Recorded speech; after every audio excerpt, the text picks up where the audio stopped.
갈라디아서 3장 6절에서 14절 말씀 한 절씩 번갈아 읽도록 하겠습니다. 읽겠습니다. 아브라함이 하나님을 믿음에 그것을 그에게 의로 정하였다 함과 같으니라.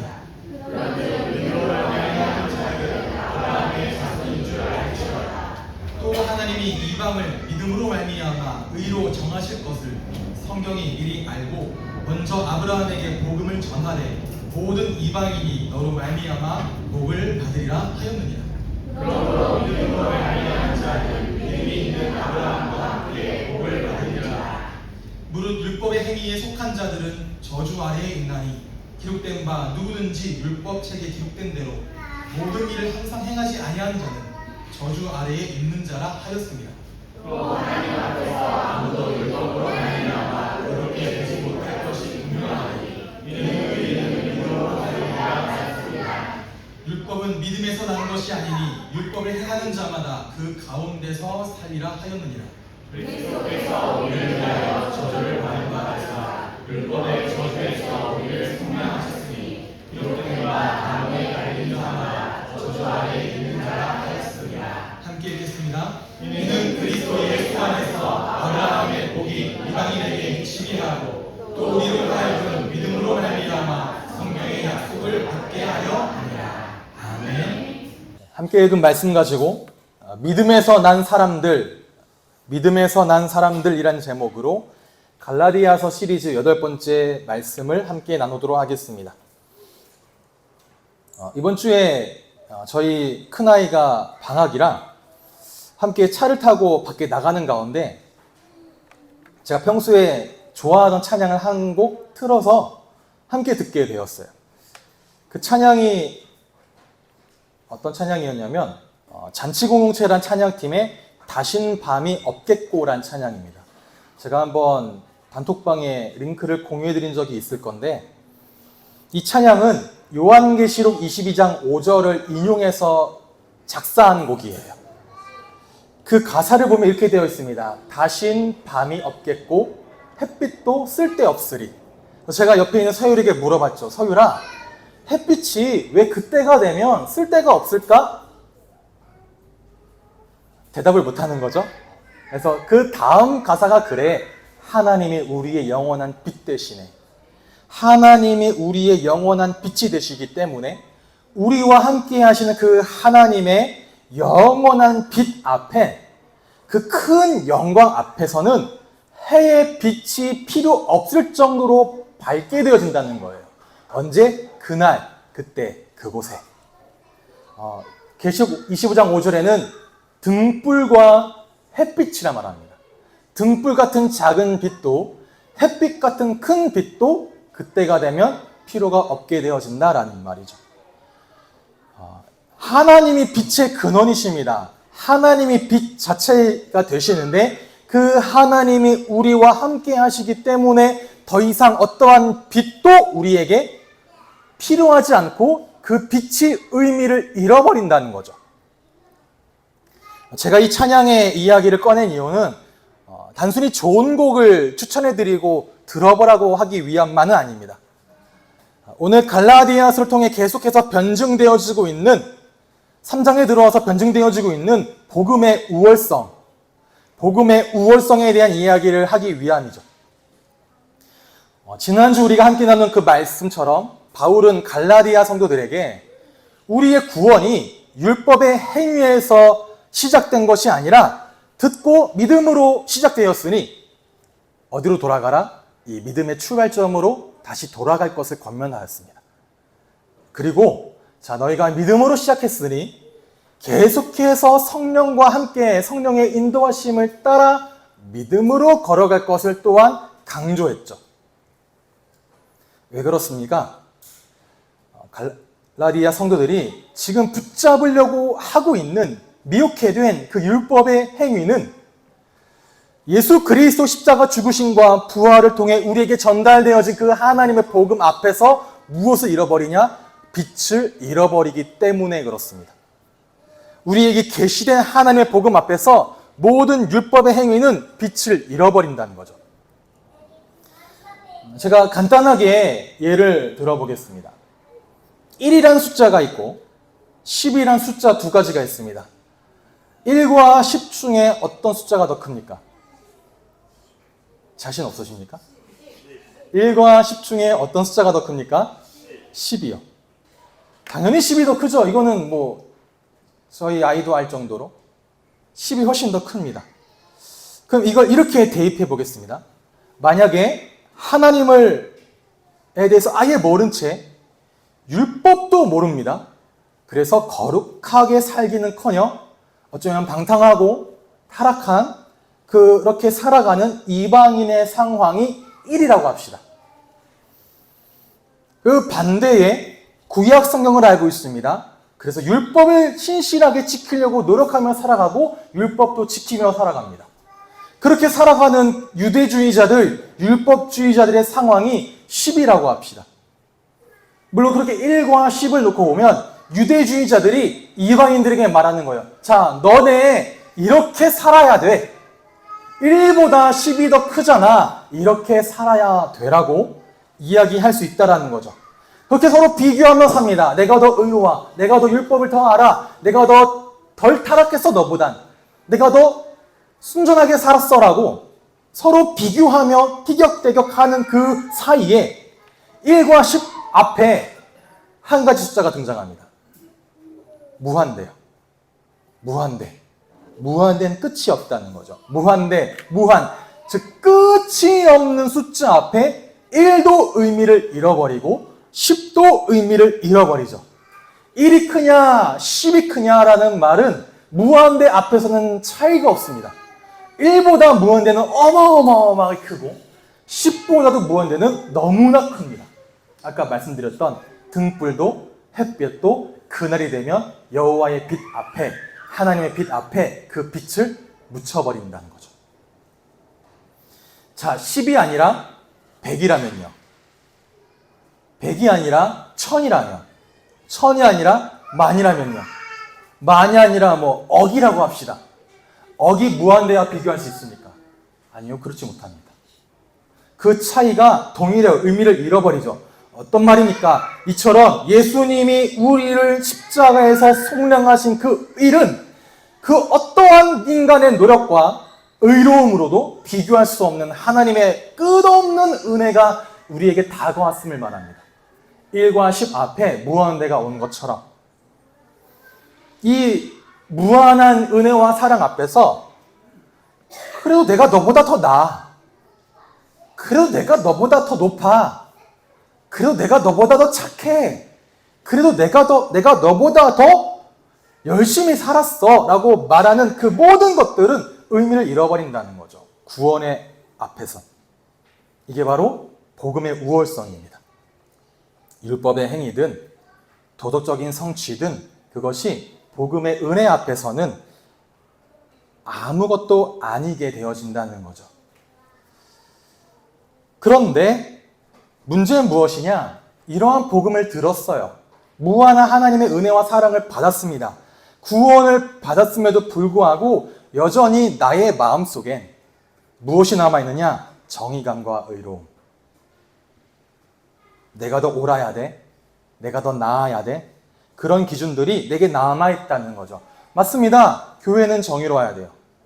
교회는 도덕적이 되어야 됩니다. 교회는 세상과 구별되어야 됩니다.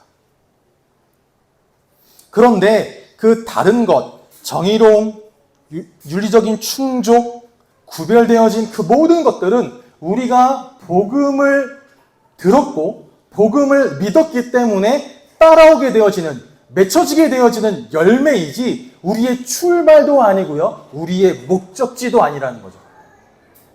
그런데 그 열매를 우리의 출발로 삼으니까 이걸 맺어야만 되는 거예요. 이 열매를 우리의 목적지로 삼으니까 그것을 향해 나아가야 되는 겁니다. 그러니 그렇게 삼아온 어쩌면 한국교회가 또 어쩌면 저와 여러분이 복음은 받았는데 복음을 뭘로 바꾸냐? 능력으로 바꿔요. 능력의 종교로 바꿔냅니다. 그래서 뭔가 더 번영해야 돼요. 뭔가 더 화려해야 돼요. 뭔가 더 그럴싸해야 되고 그럴듯해야 됩니다. 뭔가 더 나의 세력을 더 넓혀가야만 해요. 그래야 나의 복음이 우월하다고 생각하는 거예요. 그래야 나의 믿음이 우월하다고 생각하는 거죠. 그러니 앞에서 말했던 것처럼 나는 1이야, 난 10이야, 난 100이야, 난 1000이야 라고 하면서 서로 다투고 비교하고 있는 겁니다. 세상을 책망하여 깨우쳐야 되고 그 깨우친 세상을 살려야 될 교회가 능력에 빠지니 도리어 세상의 걱정을 삽니다. 그리고 더 나아가면 세상의 조롱을 받습니다.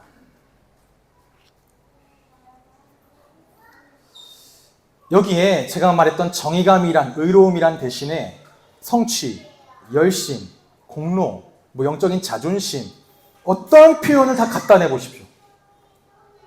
모든 것이 열매이지만 구원은 아닌 거죠. 동일합니다. 그 모든 것은 빛 대신 예수 그리스도 앞에서 그저 나의 빛, 나는 햇빛, 난 등불, 난 달빛, 이 빛을 주장하려는 노력과 시도밖에 안 된다는 거죠. 잃어버릴 건데, 묻혀버릴 건데. 자, 그러면 사랑하는 우리교회 성도 여러분, 여러분이 지금 붙들고 있는 그것은 진짜 빛입니까? 아니면 진짜 빛 앞에 묻혀버릴 빛입니까? 혹시 여전히 나는 믿음이 아닌 나의 행위에, 나의 공로에 자꾸 의지해서 나의 믿음을 증명하려고, 나의 구원을 증명하려고 하진 않습니까? 너는 나에게 예수 그리스도의 십자가가 아니라 나의 열심이, 나의 노력이, 나의 수준이 나의 자랑으로 되어 있지 않습니까? 계속해서 말해왔죠. 여러분의 의로움은 나의 율법의 행위가 아니라 그리스도의 십자가 대속으로 충족되었습니다. 그러면 우리는 우리 인생의 영원한 빛이 되시는, 우리의 소망 되시는 예수 그리스도의 참된 복음의 빛만 붙잡으시기를 주님의 이름으로 축복합니다. 오늘 본문을 보면 바울이 우리는 듣고 믿음으로 성령을 받았고 듣고 믿음으로 의롭다 하심을 얻게 되었다고 선포된 그 다음의 이야기입니다. 자, 듣고 믿음으로 너희는 의롭게 되었어. 누구를 보면 알 수 있냐? 아브라함을 보면 알 수 있다라고 말합니다. 계속해서 무엇을 변증해 가느냐? 율법의 행위로 의롭다함을 얻는 것이 아니라 믿음으로 의롭게 되어졌음을 증명하고 믿음으로 구원에 이르게 하는 이 복음이 얼마나 우월한지를 증명하고 있는 거죠. 다 함께 갈라디아서 3장 6절에 7절 말씀 읽어보도록 하겠습니다. 시작!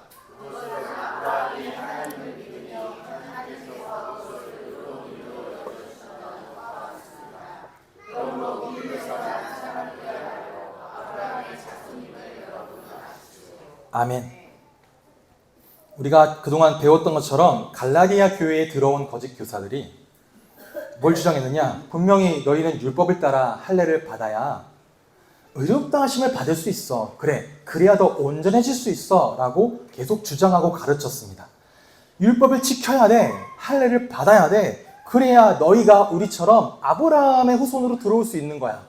아직 안 받았니? 들어와 얼른 할례 받고 율법 지켜서.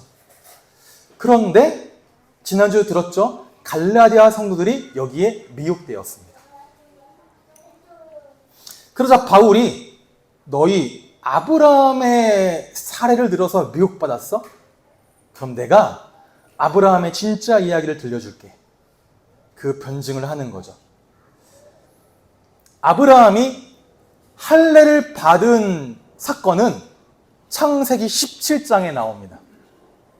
정확하게 아브라함의 나이가 기록되어 있습니다. 이때 아브라함의 나이가 99세가 되었고 하나님의 아브라함에게 언약을 다시 맺으신다. 그러면서 언약을 어떻게 맺으시냐? 그 전까지는 아브람의 이름을 이제 아브라함의 이름으로 바꿔주시는 겁니다. 열방의 아비, 모든 민족의 아버지. 그래서 너로 인해 모든 민족이 복을 받게 될 것이고 내가 너와 맺은 이 언약이 대대로 전승되어질 것이다. 나의 언약은 너 아브람과의 언약만이 아니라 너의 후손과 그 후손 대대로 세우는 언약인데 그 언약의 징표로 너와 너의 아들과 너의 자손들은 할례를 행하라라고 17장에 명령하신 거예요. 자, 맞아요. 언약의 징표로 할례를 명령하셨습니다. 그러면 여기까지 보면 거짓 교사들의 가르침이 일견 맞아 보여요. 할례를 받아야 언약의 징표를 얻게 되어지니까. 그런데 바울이 지금 인용하여 말하고 있는 성경은 창세기 17장이 아니라 창세기 15장이에요. 창세기 15장에 하나님의 아브라함을 이끌고 밖으로 나가서 말씀하십니다. 아브라함아, 하늘을 우러러 너 묵별을 셀 수 있느냐? 너의 자손이 저 하늘의 묵별처럼 많아지리라. 그 다음에 뭐라고 합니까? 아브라함이 여호와를 믿으니 여호와께서 이를 그의 의로 여기셨다. 아브라함이 여호와를 믿으니 여호와께서 이를 그의 의로 여기셨다. 아브라함이 무엇을 믿었냐? 말씀하신 하나님을 믿었습니다. 그리고 그 약속하신 대로 이루실 하나님의 신실함을 믿었고 그 약속의 내용을 믿었습니다. 그리고 그것을 하나님은 아브라함의 의로 여기셨다는 거죠. 이 15장의 사건은 17장의 사건보다 적어도 10년, 또 많게는 20년 전의 일입니다. 이때 아브라함은 율법을 받지 않았어요. 이때 아브라함은 할례를 행하지 않았습니다. 그런데 오직 무엇으로요? 하나님을 믿는 믿음으로 아브라함은 의롭다 하심을 얻었다라고 성경이 증명하고 있는 거예요. 그런데 더 감사한 사실은 무엇이냐? 하나님이 그 아브라함을 선택하신 그 일은 이 15장의 믿음 이전의 일입니다.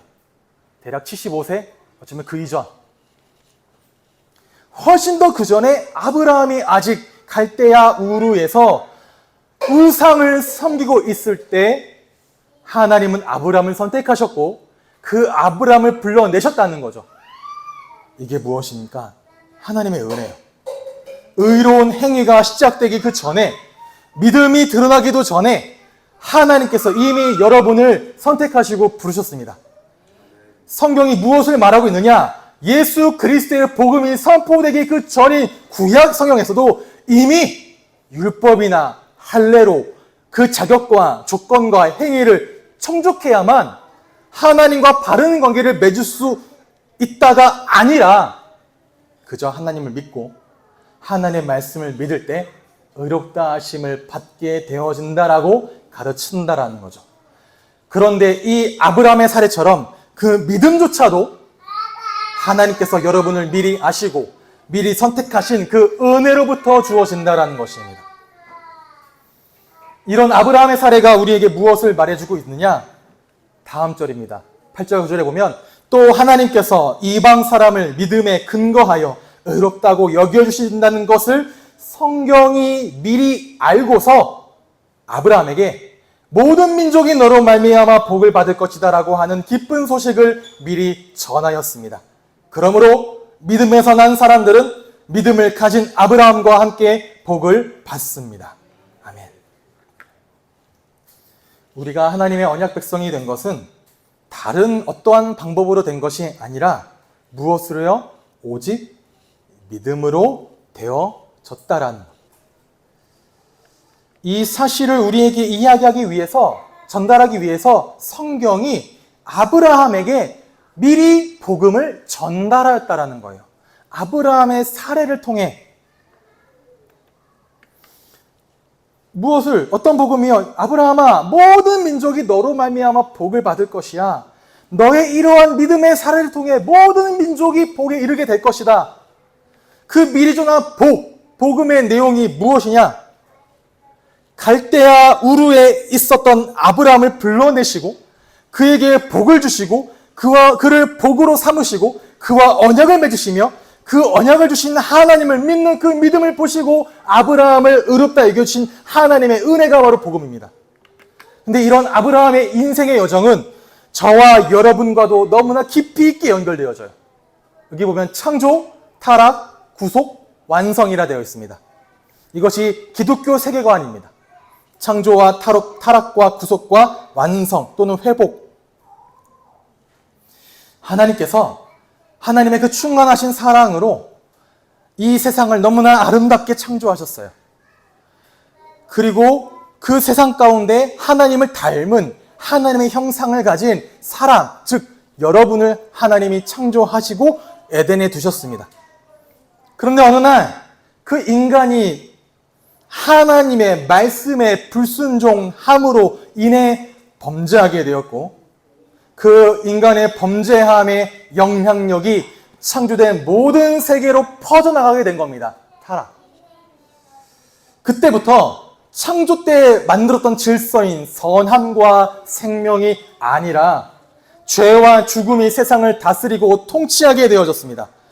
그래서 사람들의 세상에 사랑과 평화와 안식 대신에 무엇이 들어왔느냐? 시기하고 질투하고 분노하고 복수하고 폭력을 행하고 교만하고 부패하는 온갖 악함이 판을 치는 세상이 되었다라는 거죠.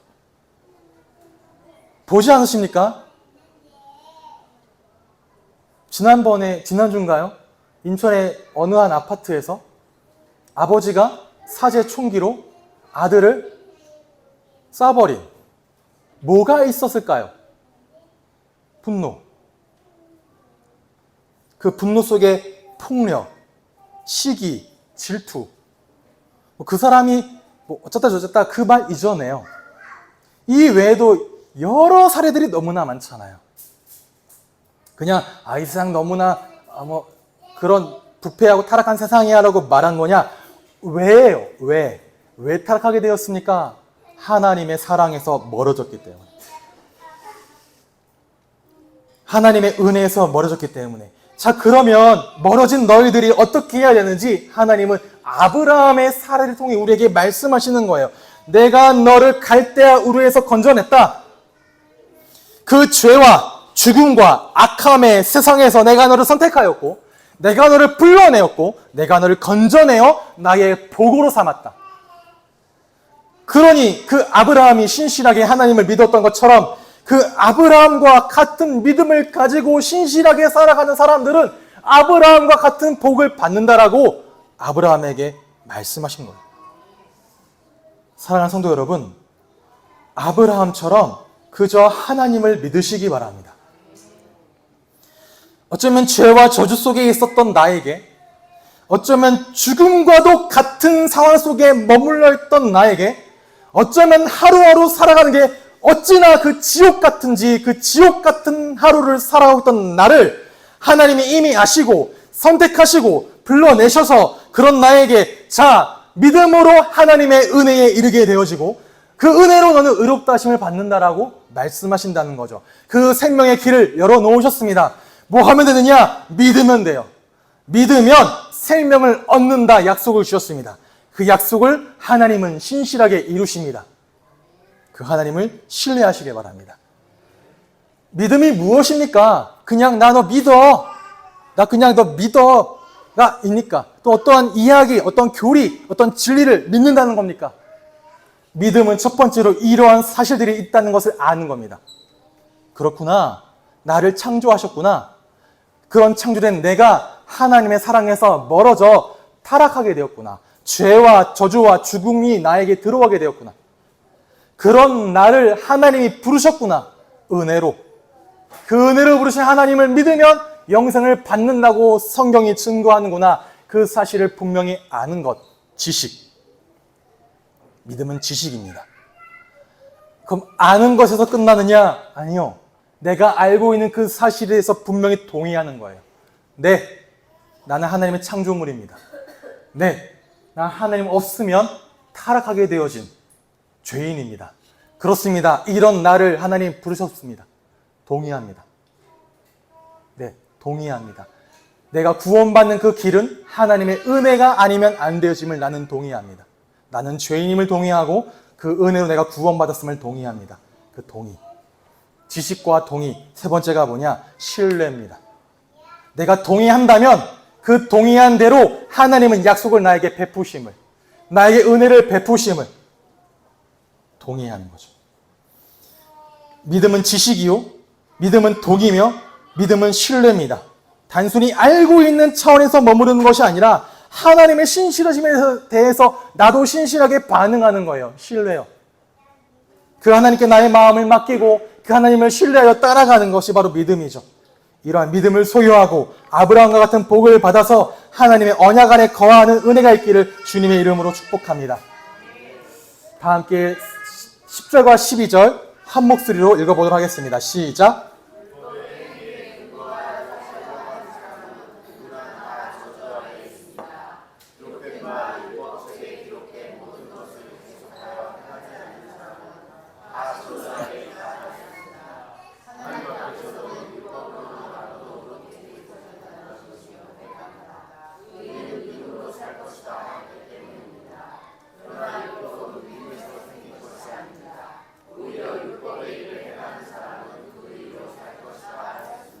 아멘. 우리 계속해서 이야기 나누는 거지만 왜 율법의 행위가 아닌 믿음으로 되어지느냐? 오늘 성경이 분명히 말씀하시는 바입니다. 율법의 행위에 근거하여 살려고 하는 사람은 누구나 다 저주 아래에 있다. 팀 켈러 목사님은 이 저주에 대해서 두 가지 측면을 말씀하십니다. 첫 번째는 나는 율법을 지켜서 구원에 이를 수 있어 라고 말하는 사람은 그 율법의 명령을 그대로 지켜야 됩니다. 하나님께 내가 저주 대신에 복을 받으려고 하면 우리는 그 율법의 모든 요구를 충족시켜줘야 돼요. 그런데 불가능하죠. 우리는 세상의 법도 잘 모르고 잘 못 지킬 때가 있는데요. 제가 교회에서 나가서 집으로 가는 길에 보면 메이필드 호텔 앞에 신호등이 있습니다. 항상 좌회전 신호가 먼저 걸리고요. 그 다음에 직진 신호가 걸려요. 제가 이렇게 얘기하면 여러분이 저를 되게 걱정하시거나 이렇게 그럴 수 있는데 다음부터 안 그래야지. 가만히 있다가요. 초록불이 들어오잖아요. 그럼 전 출발해요. 좌회전 신호를 보고. 법을 못 지킨 거잖아요. 그럴 수 있지만 그러면 안 되는 거잖아요. 그래서 그 가는데 갑자기 여기서 빵 합니다. 그러니까 초록색인 거예요. 위험하죠. 그럴 정도로 무관심하고 무신경하면 그냥 법을 모른 채 지나가거나 불법을 저지르게 되어져요. 마찬가지입니다. 율법의 요구를 다 들어주기는 우리는 어렵습니다. 그 누구도 율법의 저주 요구해서 완전할 수 없죠. 그래서 그 율법의 행위로 내가 구원받을 수 있다라고 말하는 사람은 객관적으로도 율법의 저주 아래에 있습니다. 그런데 다른 방법을 몰라요. 그래서 내가 어떻게 의롭게 되어지는데, 내가 어떻게 완전해질 수 있는데 다른 방법을 모르니 계속해서 그 행위를 추구해 갑니다. 그런데 추구해 가면 갈수록 더욱더 깊은 불안과 초조함이 우리를 따라옵니다. 왜냐? 몰라요. 내가 얼마큼 채워야 그 기준에 도달할 수 있는지, 100이면 되는지, 1000이면 되는지, 만이면 되는지, 10만이면 되는 줄 알았더니 저 멀리 100만이 가고 있는 거예요. 불안하죠? 초조하죠? 그러니 비판에 과민해집니다. 넌 100밖에 안 돼? 1000밖에 안 돼? 그러니 자꾸 더 가진 사람을 시기하게 되어져요. 그리고 비교하면서 나가 기가 죽습니다. SNS 세상 그렇잖아요. 1000명 있다더니 2000명 있고, 10만 되니 100만 있고, 100만 되니 300만이 있고. 그런 가운데 나를 정당화하려고 의수되고 자랑하지만 내 수준과 기준을 얼마 정도 되는지 모르니 불안해합니다. 소심해집니다. 이 내면에 불안정성이 왔다 갔다 하는 거예요. 겉으로는 완전하고 싶어요. 내면은 불안해요. 초조합니다. 겉으로는 자랑하는데 속으로는 두려워해요. 즉, 주관적으로도 우리는 저주 아래에 있어서 자유롭지 못한 삶을 살아간다라는 거죠. 성경은 분명히 말하고 있습니다. 이 두 가지에 대해서. 당신들이 주 하나님 말씀에 순종하면 이 모든 복이 당신들에게 찾아와서 당신들을 따를 것이지만, 그러나 당신들의 하나님의 말씀을 듣지 않고 또 내가 오늘 당신들에게 명한 모든 명령과 규례를 지키지 않으면 다음과 같은 온갖 저주가 당신에게 닥쳐올 것입니다. 지키면 복을 받지만 못 지키면 저주받는다. 지킬 수 있나요? 못 지킵니까? 그럼 어떻게 해야 됩니까? 그래서 28장의 복과 저주 이전에 하나님 모세에게 명확한 징표를 주세요. 여기 사진에 보면 가운데 땅이 세겜이란 땅입니다. 이 세겜이란 땅에 어느 날 모세가 온 이스라엘 백성들을 모아요. 그리고 나서 선포합니다. 자, 너희 한쪽 편에는 그리심이란 산이 있다. 저쪽 편에는 에벨이란 산이 있어. 에발이란 산이 있다. 자, 그리심산에서는 복을 선포한다. 에발산에서는 저주를 선포한다. 그런데 저주가 선포되는 이 에발산에 하나님 모세를 통해 이 율법이 새겨진 돌비를 세우라고 합니다. 왜냐? 그것을 보고 율법을 지키지 못함을 깨달으라는 거예요. 어떻게 합니까?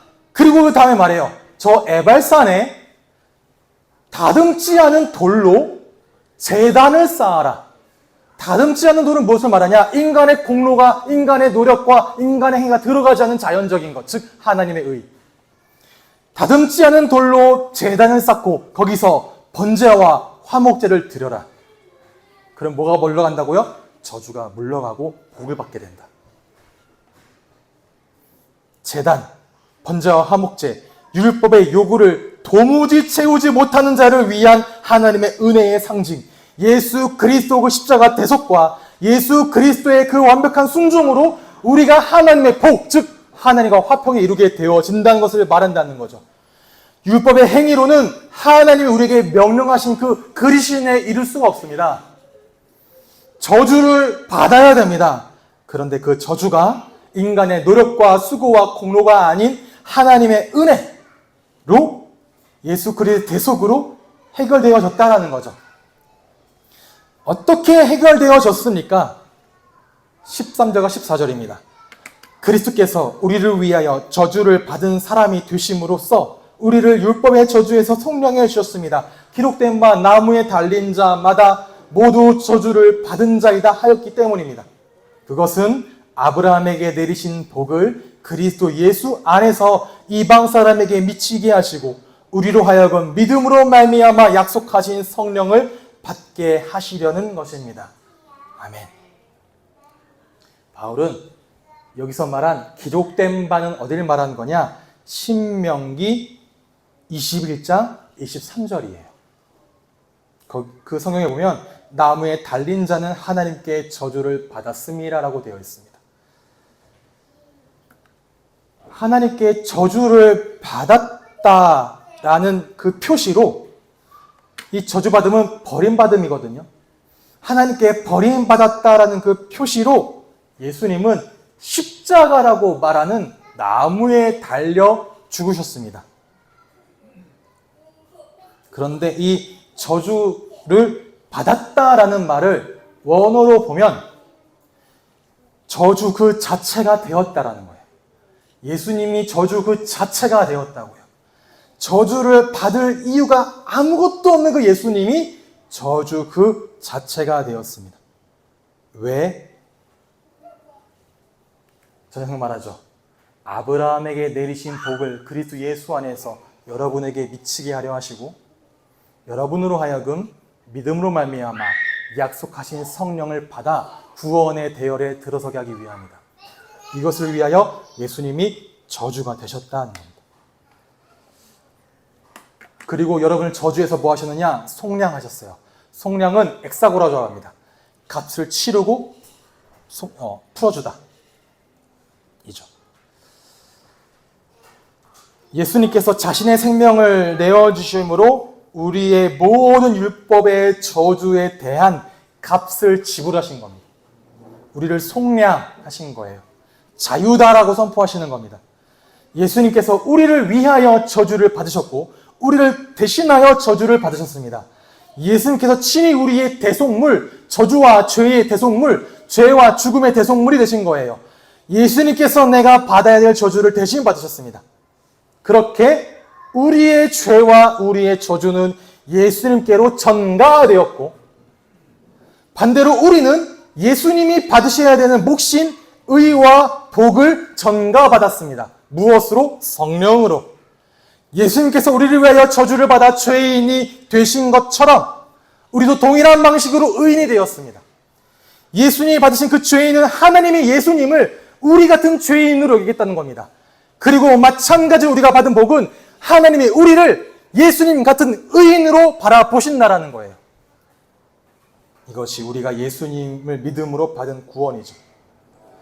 그래서 우리가 구원받았다라는 말은 그저 죄를 대속받았습니다, 구원을 받았습니다, 죄의 용서를 받았습니다, 그 정도 의미가 아니라 내가 하나님 앞에 갚아야 돼, 치러야 돼, 빚이 없어졌다는 정도가 아니라요, 하나님 보시기에 완전하다라는 거예요.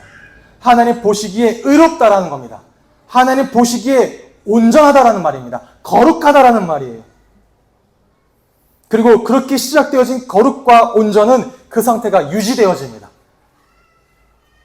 무엇으로? 나의 노력과 나의 행위가 아니라 처음 시작할 때 받았던 그 믿음으로 시작했다면 성령과 믿음으로 지속되어지는 거예요. 무엇이? 극복된 상태가.